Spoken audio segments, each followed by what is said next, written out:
Salut, j'ai eu plein de questions sur le Book of Centuries que j'ai monté hier pour les filles. Ça fait longtemps que j'en cherchais un. J'ai finalement trouvé un modèle, un template qui faisait mon affaire, qui était gratuit. Fait que je vais vous donner de un la référence où retrouver le template. Puis je vous explique rapidement, je vous montre de quoi ça a l'air, je vous explique rapidement à quoi ça sert puis pourquoi on fait ça. Donc l'idée, moi j'ai utilisé un cartable de, je pense que c'est 1,5 pouces.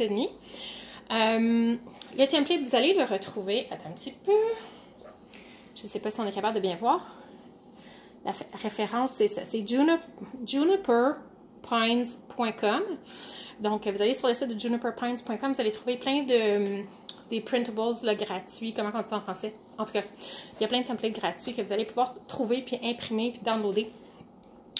Donc, comment ça fonctionne? Ça, c'est vraiment comme une ligne du temps qu'on peut, qui est pratiquement infinie.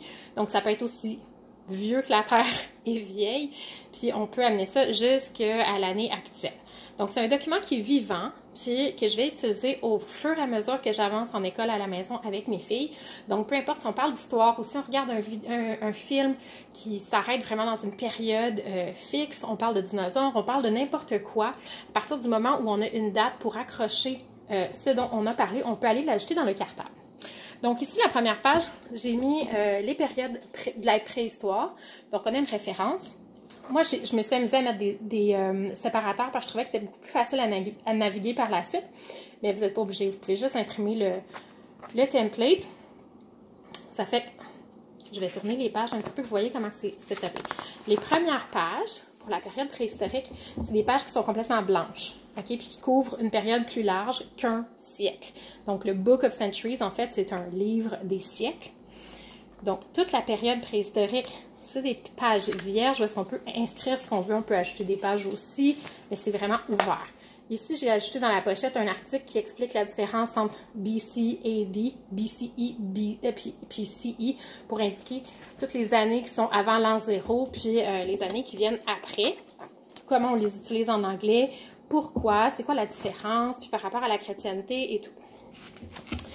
Ensuite, on commence. Donc, les années avant 0, ça commence au 36e siècle, avant Jésus-Christ. Donc, ça se présente comme ça. Chaque page, chaque livre ouvert là, se tient sur 2 pages. Donc, il y a une page qui est lignée comme ça, puis qui représente, chaque ligne représente 5 ans dans le siècle. On a la ligne horizontale rouge pour séparer le siècle en 2. Puis on a à droite, de l'autre côté, on a une page complètement blanche où est-ce qu'on peut aller faire des illustrations. On peut illustrer qu'est-ce qu'on veut se rappeler, faire des dessins pour représenter différentes choses qui nous ont marquées et qu'on aimerait garder en tête. Donc, 1-2 pages comme ça pour un siècle, ça veut dire qu'ici, c'était le 36e siècle avant Jésus-Christ. La prochaine page, ça va être le 35e et ainsi de suite. OK, je ne vais pas toutes les flipper. Prochain onglet, on passe aux années après 0.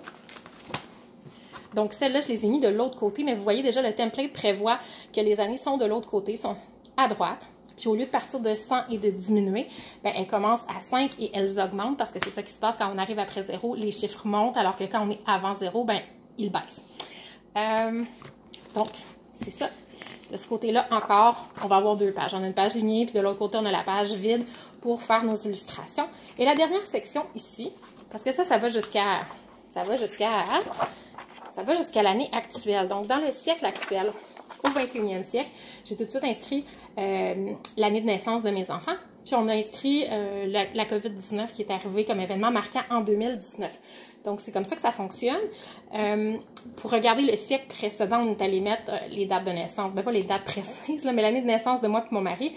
Pour que mes enfants puissent avoir une référence que un siècle, qu'est-ce que ça peut prendre comme temps pour passer un siècle, puis plus qu'on va reculer dans le temps, plus qu'ils vont voir que c'est vieux.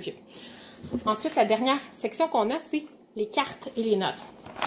Donc, dans le template de Juniper, il y a cette page-là qui est prévue avec un titre qui dit tout simplement Maps and Notes. Donc, c'est ici que je vais venir insérer les cartes géographiques de différents âges. Puis si on a des notes, on peut en prendre.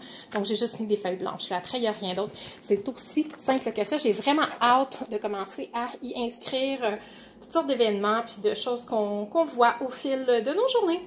J'espère que ça vous a aidé. Bye!